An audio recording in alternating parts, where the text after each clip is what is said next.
আমাকে দেখাচ্ছেন আর বলতেছেন ইয়া আল্লাহ আব্দুল্লাহর বার্ধক্যের উপরে আব্দুল্লাহর উপরে রহম করো। এত বড় ব্যক্তিত্বরা যদি কিয়ামতের দিনকে উভয় করতে হয়, ও আমার যুবক ভাইরা, ও আমার যুবক ভাইরা, আমাদেরকে কি আল্লাহর দরবারে দাঁড়াতে হবে? আমাদেরকে কি আল্লাহ তাআলা এই যৌবনটা এই জন্য দিয়েছিলেন যে সারাদিন মোবাইলে কাজ করে? আল্লাহ তাআলা আমাদের যৌবনটাকে এই জন্য দিয়েছিলেন তাস খেলবো? আমাদের যৌবনটা কি আল্লাহ তাআলা এই জন্য দিয়েছিলেন আমরা মস্তানি গুন্ডামি করব? আমাদের যৌবনটা কি আল্লাহ তাআলা এই জন্য দিয়েছিলেন যে আমি পরকীয়া করে বেড়াবো? আমাকে কি আল্লাহর দরবারে হিসাব দেওয়া লাগবে? ও যুবক ভাইরা, কি ভাবছো? যারা মোবাইলে কাজ দেওয়াকে নিজের পেশা বানিয়ে নিয়েছে, ঘন্টায় কে ঘন্টা, রাত্রের 1টা নয় 2টা নয় 3টা 4টা 5টা পর্যন্ত মোবাইলে কাজ মারতেছো, ইউটিউব দেখতেছো, নেকেট আর ফেকেট দেখতেছো, অশ্লীল বিষয় দেখছো। আরে কিছুই অশ্লীল না হোক, অন্তত পক্ষে তোমার সময় তো বরবাদ হচ্ছে। রাত্রে 12টা পর্যন্ত যে ছেলে মোবাইলে কাজ মারবে, কি ধারণা আপনাদের সেই ছেলেটা কি তাহাজ্জুদ পড়বে? সেই ছেলেটা কি ফজর নামাজ জামাতে পড়তে পারবে? এক ওয়াক্ত নামাজ তোমার 1 ঘন্টা নয় 5 ঘন্টা কাজ মারলে কি সওয়াব হবে? কোনো সওয়াব হবে? বলে হুজুরদের ওয়াজে তো শুনছে, অন্য কিছু করি না, কি করছি? হুজুরদের ওয়াজে শুনছে। আরে আমার ভাই, তোমার পায়ে ধরে বলছি, তুমি যদি 1 লক্ষ হুজুরের ওয়াজ শোনো সারা রাত্র, আর তোমার ফজর নামাজটা কাজা হয়ে গেছে, খোদার কসম করে বলছি, আমি আল্লাহর শপথ করে বলছি, ওই আল্লাহর শপথ করে বলছি যিনার দ্বিতীয় শরীক নাই, তোমার 1 কোটি আলেমের ওয়াজ শোনা ফজর নামাজ কাজা করে যেই ক্ষতি হয়েছে সেটা পোষাবে না তোমার। 2,88,00,000 বছরের দুজক তুমি কামাই করে নিয়েছ। 1 লক্ষ আলেমের ওয়াজ শুনলে নেকি হবে, নেকি হবে না আমি বলি নাই,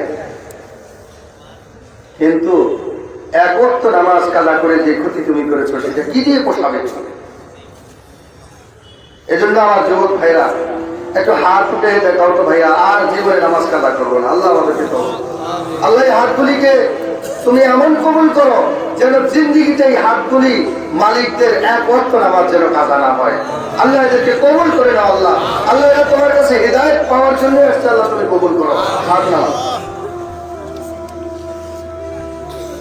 ও আমার ভাই, হিসাব শুধু আব্দুল্লাহ ইবনে মুবারক দিতে হবে, হিসাব শুধু রাসূল কারীম দিবেন, হিসাব শুধু ওমর দিবেন, হিসাব কি আবু বকর দিবেন, হিসাব কি শুধু সাহাবায়ে কেরাম দিবেন? ওই হিসাবের সম্মুখীন তোমাকে আমাকে হতে হবে না?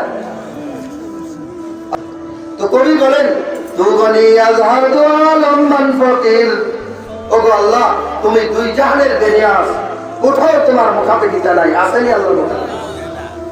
ইয়া আল্লাহ, কিয়ামতের দিন আমার ওজরগুলি তুমি একটু কবুল করে নিও।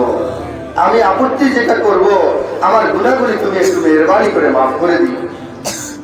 তারপরে তুমি বিনি হিসাবম না গুজির, আজলে গাহে মুস্তাফা পিন্না ফকির। আল্লাহ, ইয়া আল্লাহ, যদি কিয়ামতে আমার হিসাব তুমি নিতেই তোমার হয়, আমার যদি হিসাব নেয়াই লাগে, তুমি যদি নিতেই হয় আমার হিসাব, একটা দরখাস্ত তোমার কাছে, মুস্তাফা মুহাম্মদুর রাসূলুল্লাহ সাল্লাল্লাহু আলাইহি ওয়াসাল্লামের সামনে যেন আমার হিসাব না হয়। কেন? মুহাম্মদ সাল্লাল্লাহু আলাইহি ওয়াসাল্লামের সামনে যদি আমার হিসাব নেওয়া হয়, আমার নামাজ তরক করার গুনাহ যদি দেখা যায়, রাসূলের সুন্নাতগুলিকে পদদলিতের গুনাহ করার গুনাহ যদি দেখা যায়, যুবকরা এরা রাসূলের সুন্নাত দাঁড়ি তোমাদের মুখে আসে না? রাসূলের দরবারে কি তোমাকে হাজিরা দেওয়া লাগবে না? হাউজে কাউসারের পানি পান করতে কি তোমাকে যাওয়া লাগবে না? সেখানে যদি ফেরেশতারা লাইন ধরবে, তুমি আমি সবাই লাইন ধরবো, সেখানে যদি ফেরেশতা বলে তাহলে তোমাকে যদি টেনে নিয়ে যাওয়া হয়, তুমি রাসূল যদি বলে তো আমার উম্মত থেকে আমি চিনি, কেন টেনে নিয়ে যাচ্ছ? তখন যদি ফেরেশতা বলে জানেন না আপনি দুনিয়া থেকে আসার পরে আপনার সুন্নতকে নিয়ে উপহাস করছে, তখন কি জবাব দেবে যুবক ভাইয়া? একটু হাতে ধরে বলছি, একটু বলো তো কি জবাব হবে সেটা? বুজুর্গ বলেন, ইয়া আল্লাহ, কাল কিয়ামতের দিন আমার যদি হিসাব নিতেই হয় নেন যদি আপনি, তাইলে মুহাম্মদ সাল্লাল্লাহু আলাইহি ওয়াসাল্লামের সামনে আমার হিসাব নিয়েন না।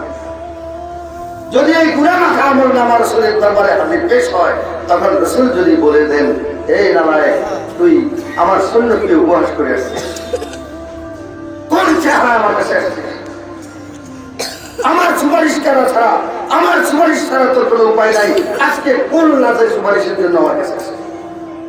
কি উপায়? জবাব দেওয়া যাবে আমার?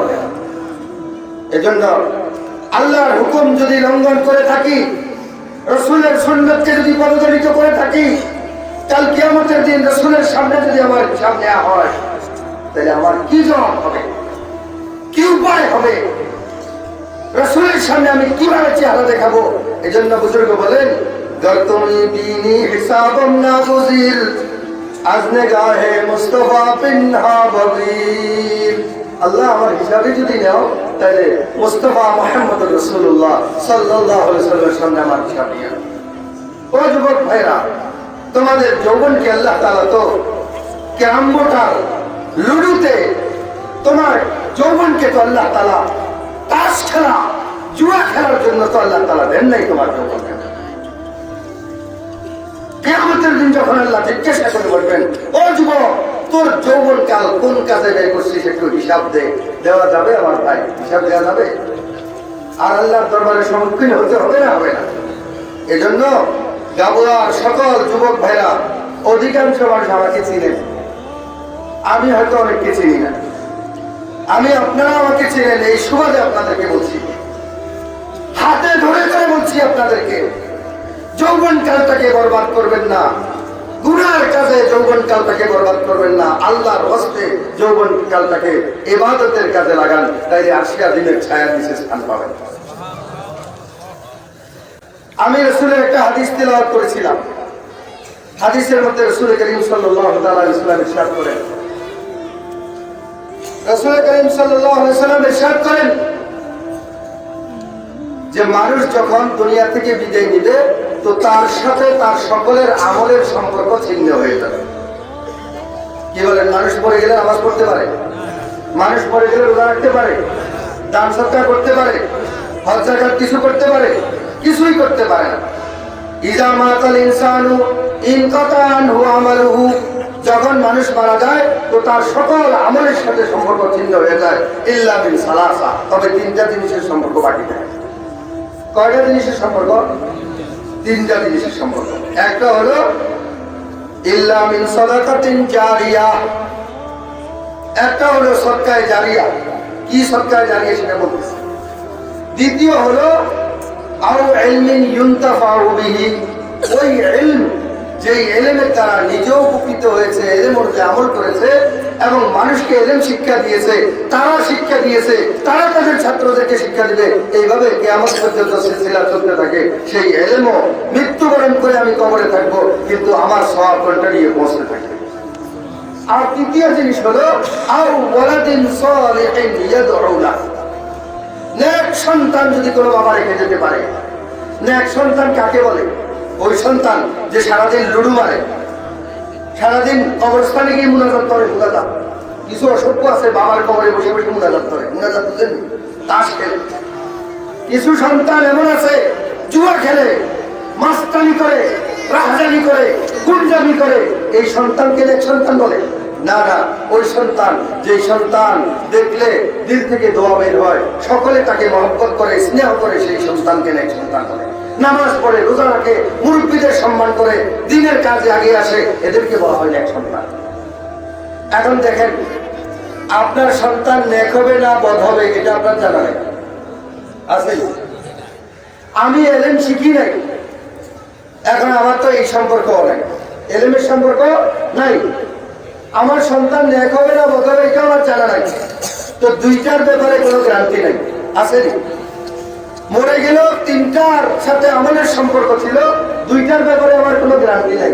কিন্তু একটা মাত্র জিনিস আছে, সেই জিনিসটাকে আমি যদি এটা যদি অবলম্বন করতে পারি, তাইলে আমি মরে কবরে গিয়েও শুয়ে শুয়ে শুয়ে শুয়ে ইনশাআল্লাহ আমি সওয়াব পাইতে থাকবো। সেটা হলো সদকায়ে জারিয়া। সদকায়ে জারিয়া কোন জিনিস? সদকা মানে দান। সদকা মানে কি ভাই? দান। আমি তো বলছিলাম সদকা অর্থ দান, আর জারিয়া অর্থ, এটা আরবি শব্দ, প্রবাহমান। যারা ইয়াজরি জারিয়ান মানে প্রবাহিত হওয়া, জারিয়া মানে প্রবাহমান, কন্টিনিউ। ইংলিশে কি বলে? কন্টিনিউ বলে। ওই দান যেটা চিরস্থায়ী থাকে, সর্বদা থাকে, সেই দান কি?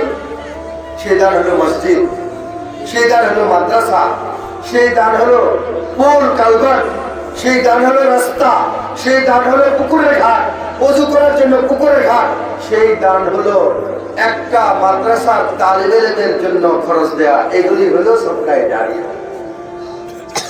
একটা মসজিদ যতদিন থাকবে, যতদিন তাদের সাজদা হবে, আমি তো আগে বলে বলবো, সেখানে যদি সাজদা নাও হয়, কিয়ামত পর্যন্ত মসজিদ হয়ে গেলে সেটা আল্লাহর ঘর, সুতরাং কিয়ামত পর্যন্ত তার সওয়াব পৌঁছতে থাকবে।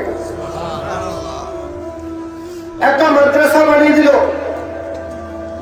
মাদ্রাসায় যতদিন পড়ালেখা হয় ততদিন সওয়াব পৌঁছতে থাকবে। একটা পোল বানিয়ে দিল, রাস্তা বানিয়ে দিল, যতদিন এই পোল, এই রাস্তা, এই পুকুরের ঘাট, এই অজুখানাকে যতদিন মানুষ ব্যবহার করবে ততদিন সওয়াব পাইতে থাকবে। একটা তালিবে ইলমকে, মাদ্রাসার ছাত্রকে যে পড়ার খরচ দিল, যতদিন এই তালিবে ইলম পড়বে, তার ছাত্ররা থাকবে, তার ছাত্ররা থাকবে, তার ছাত্ররা থাকবে, ততদিন কবরে শুয়ে শুয়ে ব্যালেন্স পাইতে থাকবে।